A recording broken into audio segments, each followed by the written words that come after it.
हम नज़्म देखेंगे। क्लाउड्स का मतलब होता है बादल। तो अब हम देखते हैं। Listen, repeat, read aloud and सिंग। नज़्म सुनिए, बोलिए, बुलंद आवाज़ से पढ़िए और लेके साथ गाइए। तो अब हम इस नज़्म में क्या है देखते हैं।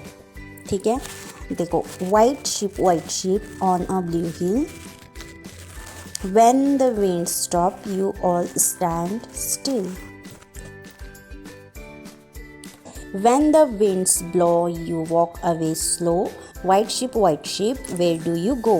देखो यहाँ पर इस नज़म में बादल जो है ये नज़म का नाम है। तो यहाँ पर देखो ये जो बच्चा है वो बादल को देखते हुए क्या बोल रहा है, white ship on blue hills. ये जो ब्लू यानी नीला जो हिल्स है,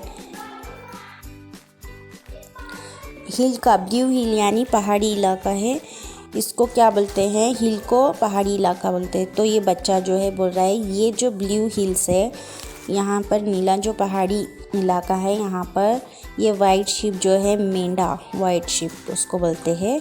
तो when the wind stop you all stand still। तो वो क्या बोल रहा है बच्चा, जब हवा रुक जाती है तो फिर भी तुम लोग क्या करते हो, ऐसे ही खड़े रहते हो।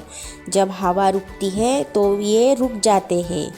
ठीक है, शिप जो है वाइट शिप्स वो हवा रुकती जैसे रुकती है वो भी रुक जाते हैं। फिर when the winds blow you walk away slow।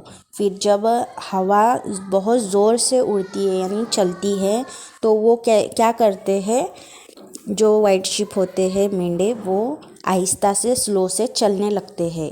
White ship where do you go. और तुम वाइट शिप तुम कहाँ जा रहे हो। ये ऐसे इस नज़म में बच्चा क्या कर रहा है, बोल रहा है वाइट शिप को। तो यहाँ पर बादल को देखते हुए वो ये नज़म में क्या कर रहा है, पूछ रहा है वाइट शिप को। ठीक है,